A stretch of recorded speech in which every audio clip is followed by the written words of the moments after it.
Avant, les ETF c'était très simple. Il suffisait de choisir l'indice boursier qui vous intéressait et vous vous retrouviez à faire un choix parmi les 3 ou 4 disponibles.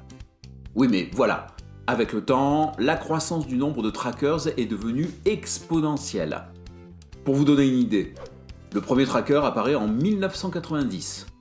En 1994, il est rejoint par le fameux Spider, reproduisant les variations du S&P 500.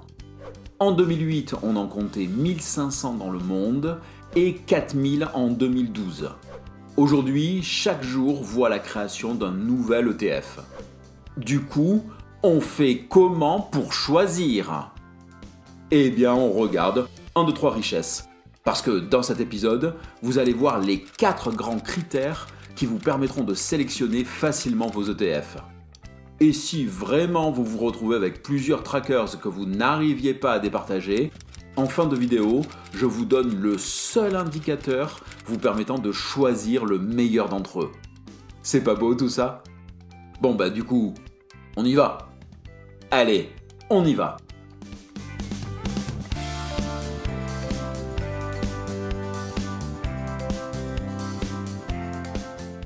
Dans la dernière vidéo, nous avions vu les avantages mais également les inconvénients, souvent cachés, des ETF. Mais tout cela ne représentait que la porte d'entrée de l'univers des trackers, qui est un petit peu plus complexe qu'on ne le pense. Alors, aujourd'hui, avec l'ami Le Cube, bonjour à toute la communauté. On passe à la vitesse supérieure, avec les éléments dont vous aurez besoin pour sélectionner efficacement vos ETF et ainsi les faire entrer dans votre propre stratégie d'investissement. Et oui, la gestion passive n'est pas si passive que ça.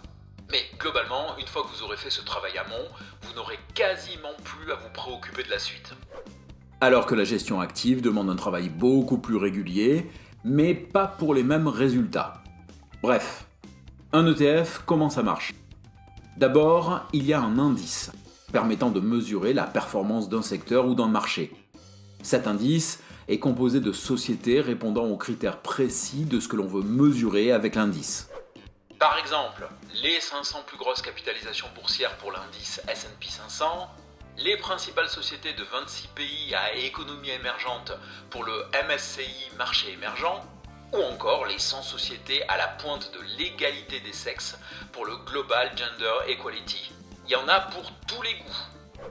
Et comme le monde de la finance fait feu de tout bois, des institutions financières vont donc créer des produits rassemblant les composantes de ces indices dans des fonds que chacun pourra acheter ou vendre en bourse, exactement comme des actions. Les Exchange Trading Funds ou ETF. Voilà, c'est aussi simple que ça.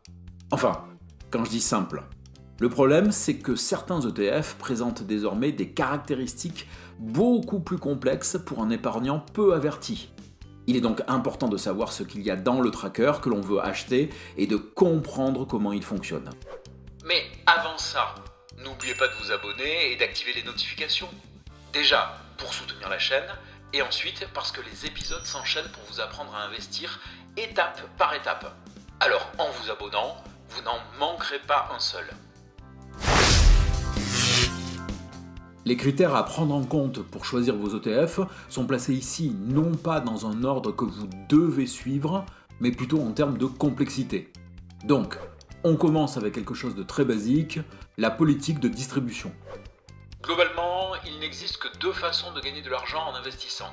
L'achat-vente qui permet d'obtenir une plus-value et le rendement, c'est-à-dire la rémunération de la possession d'un actif.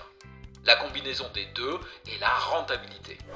Pour le rendement, avec les ETF, il n'existe que 2 modes de distribution possibles, capitalisant ou distribuant. Dans un ETF capitalisant, les dividendes versés par les titres sous-jacents de l'ETF sont réinvestis dans le fonds sans frais supplémentaires. Par conséquent, la valeur de l'ETF augmente. Dans un ETF distribuant, les dividendes sont directement versés à l'investisseur. En soi, si vous réinvestissez les dividendes dans de nouveaux titres boursiers, le résultat sera similaire à celui d'un ETF capitalisant, mis à part la présence des frais de transaction supplémentaires. Pour les différencier, c'est simple. Si l'ETF porte la mention ACC dans son intitulé, il est capitalisant. S'il est indiqué DIST, c'est qu'il est distribuant. Le choix du mode de distribution dépend de votre stratégie fiscale, mais également de la gestion de vos frais de transaction. Du point de vue fiscal, si votre ETF est au sein d'une enveloppe de type PEA, qu'il soit capitalisant ou distribuant ne change rien, tant que l'argent ne sort pas du PEA.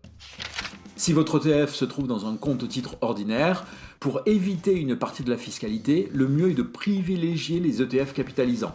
En effet, tant que vous ne vendez pas, les dividendes restent dans l'ETF et ne sont donc pas soumis à un quelconque impôt. Et si vous voulez limiter au maximum les frais de transaction, qui peuvent gréver à long terme la performance de n'importe quel investissement, dans ce cas-là, choisissez de préférence des ETF capitalisants. À peine un peu plus compliqué, le mode de réplication. On l'a vu, les ETF traquent des indices boursiers, c'est-à-dire qu'ils essaient d'en copier la performance. Eh bien, comme pour le mode de distribution, il n'existe que deux méthodes pour faire ça, la réplication physique ou la réplication synthétique. Pour la réplication physique, c'est simple, l'ETF va acheter et vendre toutes les valeurs de l'indice, sa composition donc, exactement comme va le faire le marché. Si une valeur prend plus de place dans l'indice, l'ETF en achète plus, si une valeur disparaît de l'indice, l'ETF la vend, etc. C'est là qu'on comprend vraiment le sens du nom de tracker. Et bien évidemment, vous n'avez rien à faire. C'est l'algorithme de l'ETF qui se charge de tout le travail. Rien ne change au niveau de votre portefeuille, mis à part la composition du tracker. L'ETF synthétique, quant à lui, n'achète pas les instruments financiers eux-mêmes. L'émetteur de l'ETF conclut un contrat d'échange, le swap, avec une contrepartie, par exemple une banque d'investissement, pour échanger la performance de son panier de titres contre celle de l'indice répliqué. Ce petit tour de passe-passe est surtout utilisé pour suivre un indice avec des actifs peu négociés ou pour investir dans des marchés difficiles, voire impossibles d'accès, comme ceux qui sont fermés aux investisseurs étrangers par exemple. Mais les ETF synthétiques ont surtout deux avantages pour l'investisseur particulier. Déjà, les coûts facturés sont en général légèrement inférieurs à ceux des ETF physiques, car ils réalisent beaucoup moins de transactions. D'autre part, ils permettent d'accéder à des marchés auxquels normalement on n'aurait pas droit. Par exemple, au sein d'un PEA, avec un ETF synthétique, vous pouvez accéder au S&P 500 et donc au marché américain. Et même si la méthode de réplication n'a qu'une influence marginale sur la performance de votre tracker, les ETF synthétiques ajoutent néanmoins un risque de contrepartie. Donc, lorsque vous avez le choix, préférez les ETF physiques. Mais parfois, le mode de réplication s'imposera à vous, comme dans notre exemple du PEA. Quoi qu'il en soit, pour savoir si un ETF est à réplication physique ou synthétique, il suffit de lire sa fiche d'information, le DICI. Ne négligez pas cette étape. Bon, on augmente le niveau avec tout ce qui tourne autour du prix. Et on va séparer ça en deux. Les frais de courtage et le prix des ETF. Alors, en réalité, vous allez trouver deux types de frais. D'abord, les frais de transaction, c'est-à-dire la commission payée au courtier lorsque vous passez un ordre d'achat ou de vente, exactement comme pour des actions. Donc là, tout dépend des tarifs de votre courtier. Nous, on passe par DeGiro, vous trouverez un lien en description. Ensuite, on va trouver les frais de gestion, car, ne l'oublions pas, les ETF sont des fonds d'investissement gérés par une institution financière, ce qui entraîne un coût que vous n'avez pas avec des actions en direct. L'avantage d'un ETF est que ces coûts sont bien moins importants que pour des fonds plus classiques. Petite astuce, vérifiez si le tracker comporte une couverture contre le risque de change, c'est-à-dire la variation entre deux monnaies. Par exemple, un ETF coté en dollars est sensible aux variations existant entre l'euro et le dollar, ce qui peut gréver la performance. Lorsque cette couverture est assurée, moyennant un coût supplémentaire, l'intitulé comporte la mention « Hedged ». Vient ensuite la question du prix de l'ETF. C'est un peu plus technique, mais je vais essayer de simplifier ça au maximum. D'abord, comme pour n'importe quel actif coté sur le marché, le prix d'un ETF varie en fonction de l'offre et de la demande. Ensuite, ce prix va bien évidemment évoluer en fonction du sous-jacent. Et si vous ne savez pas ce qu'est un sous-jacent, c'est que vous n'avez pas vu la première vidéo sur le sujet. Donc, allez réparer cette erreur. Ces deux éléments vont donner le prix du marché de l'ETF, ou son cours si vous préférez. Et en général, lorsqu'on vous parle des trackers, tout le monde s'arrête là. Mais, comme les ETF sont des fonds de placement, ils possèdent également une valeur liquidative, la NAV, pour Net Asset Value, égale à la valorisation pondérée des valeurs qui composent son actif divisé par le nombre de parts. Bon, la formule, on s'en fiche. Le plus important, c'est que si vous trouvez la NAV d'un ETF, parce qu'elle n'est pas toujours fournie, vous allez pouvoir utiliser la différence entre le prix du marché et la valeur liquidative. En gros, si le prix de marché de l'ETF est supérieur à sa valeur liquidative, on dit qu'il est échangé avec une prime, ce qui est bon pour les vendeurs et mauvais pour les acheteurs. Inversement, lorsque le prix est inférieur à la valeur liquidative, cela favorise les acheteurs et défavorise les vendeurs. Voilà de quoi donner aux plus courageux d'entre vous une vraie piste pour maximiser les achats d'ETF. Oui, c'était un peu plus chaud là. Mais reste encore le plus important. Alors, est-ce que ça ne serait pas le moment de faire une petite pause ? Pause que vous pouvez d'ailleurs mettre à profit pour mettre un pouce en l'air à la vidéo et nous laisser un commentaire. Parce que ça nous fait toujours autant plaisir de vous lire.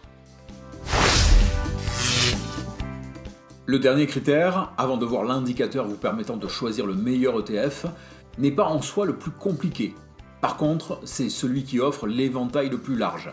Et comme on dit, trop de choix tue le choix.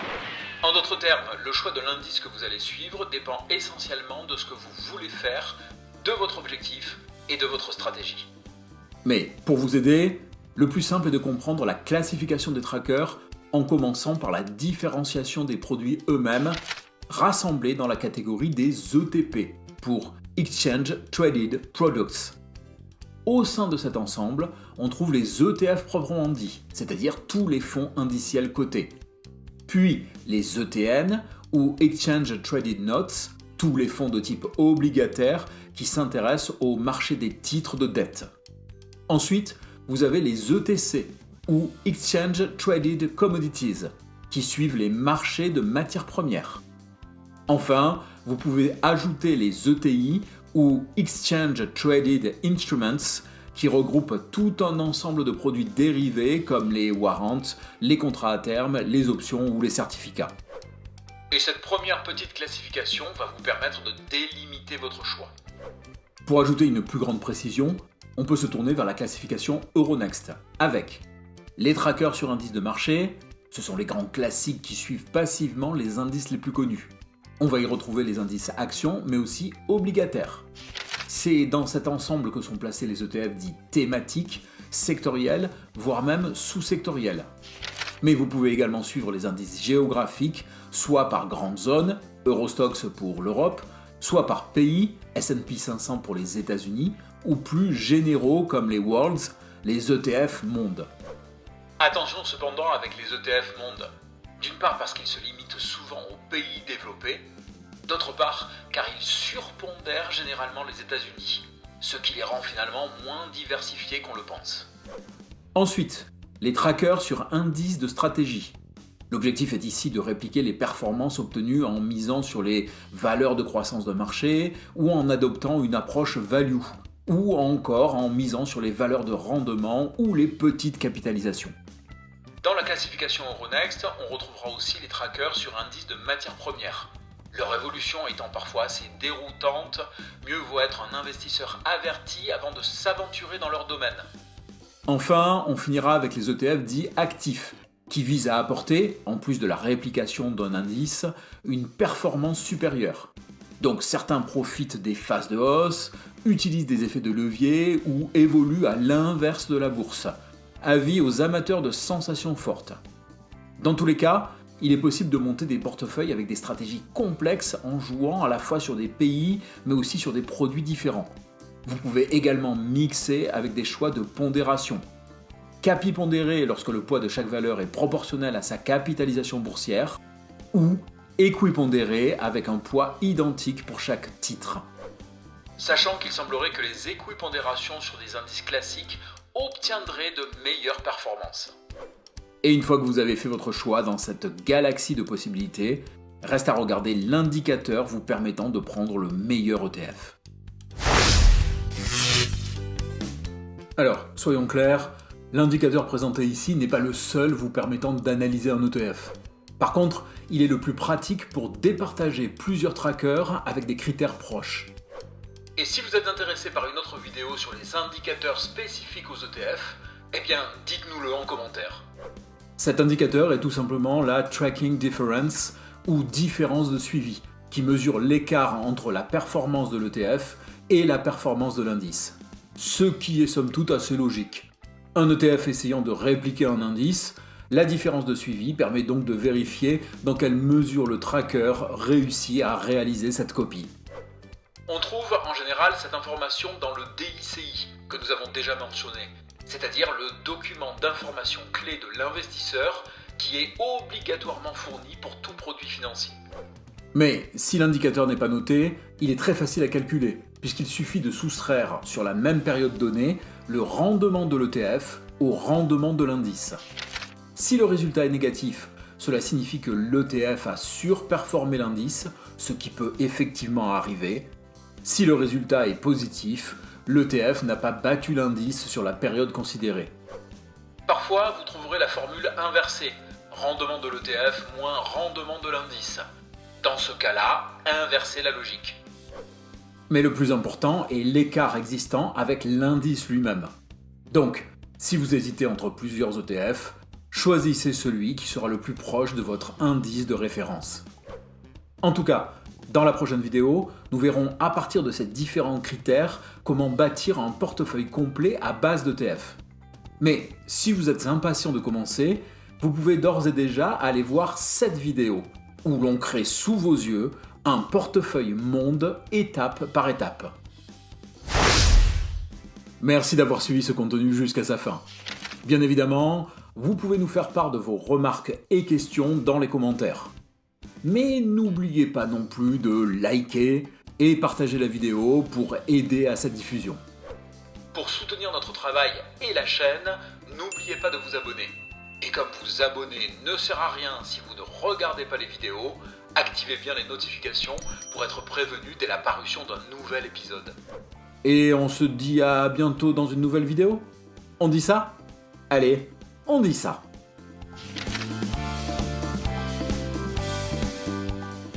C'est pas mal les affiches de films pour illustrer les dates. Oui, les ETF synthétiques m'ont fait penser à Alien. Comme ce sont des trackers, du coup j'ai pensé à Blade Runner, sauf que les dates ne correspondaient pas. Oui, mais ça nous amène à se poser une question. Laquelle ? Eh bien, les ETF rêvent-ils de rendement électrique ? Oh, joli !